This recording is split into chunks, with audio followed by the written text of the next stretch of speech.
Chapter 11. Cramping in my abdomen was so painful, the profuse vomiting was actually a relief. Everything around me was black and gray, while I emptied my stomach onto and into the manhole next to the alleyway we had been in earlier that night. The mixture of running faster than I had ever done before in my life, and what I had witnessed that night, were too much for my weak constitution. It wasn't long before I was joined by Dill, who was having trouble coming to grips with what he had done. He had found his own spot to vomit and was doing just that. But while we were struggling with what had occurred, Tony seemed to be oddly calm.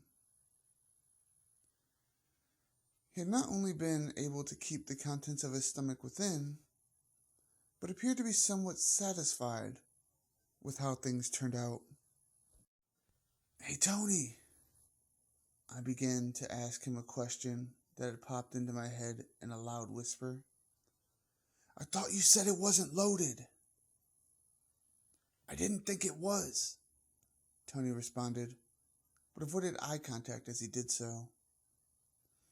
"Do we have to go back to the house to get the bullet casing?" I continued. "What?" Dill had stopped vomiting long enough to fearfully ask. "No," Tony replied. "Don't worry about it." "But it could be traced back to your dad's gun, right?"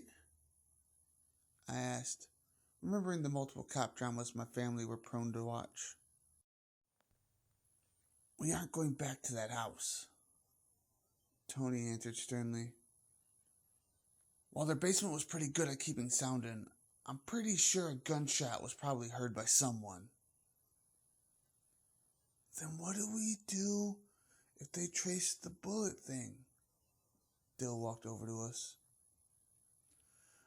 "It's not my dad's gun," Tony admitted with a huff, while looking up into the sky for a moment. "I bought it off some shady site online and shipped it to a neighbor's house." He looked directly at me. "So there's no way to trace it back to us." "A neighbor's house?" Dill inquired. "Yes, just like we shipped everything else," Tony answered, "while also using a fake name and a prepaid card from the store, like everything else we bought for this night." "What about it not being loaded?" I asked, with anger rising in my voice. "What's the point of an unloaded gun?" Tony asked defensively. "To scare them," I answered. "Just like you said before we went in." I continued without realizing I was no longer really whispering. It was then that I had saw him, the homeless man, standing across the street, stopped and seemingly listening to our conversation. I wish I hadn't, because Tony had seen my eyes focused behind him and turned around. Upon seeing Tony turn, the homeless man got spooked and began to run. Immediately, Tony gave chase to the man down the street.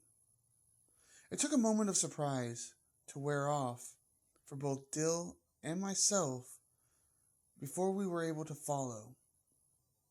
So quickly we made our way to find Tony and the man in another alleyway a few blocks over. "What are we going to do?" Dill asked as Tony held the now visibly old man against the wall with a hand over his mouth. "We can't let him go, can we?" Dill continued, to which I looked over at him in shock. "He's seen our faces," Tony stated angrily. "Yeah, but he doesn't know who we are or our names," I argued to let the man live. "There's no need to hurt him." "We can't take that chance." Tony finalized the argument by grabbing something sharp from his pocket and stabbing the old man multiple times, until light from his eyes slowly dimmed, and he lay a dead, bloody mess on the ground. What the hell? I screamed at Tony. Why? We can't have any of this coming back on us, Tony responded with rage in his voice. And that right there was a loose end. He pointed to the dead old man. We've got to get out of here, guys, Dill said nervously as he began backing away from the alleyway. When we did, we got out of there and returned to our original alleyway. We grabbed our backpacks we had stashed away. After cleaning ourselves, we changed clothes and burned everything we had been wearing that night in a nearby garbage can. Then we just began to walk back toward our neighborhood as if nothing happened. We don't speak of this again, Tony stated without looking at either of us. Agreed, Dill spoke. I don't really want to remember any of this. I just nodded.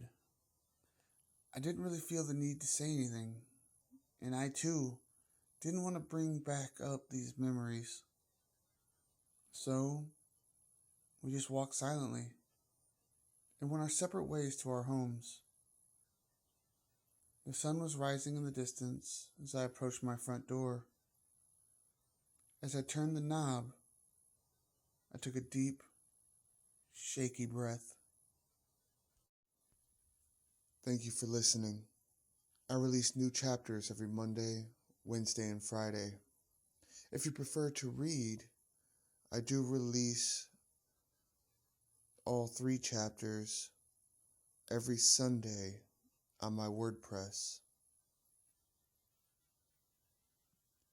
If you know anybody else who might be interested in this story, please feel free to share. Thank you.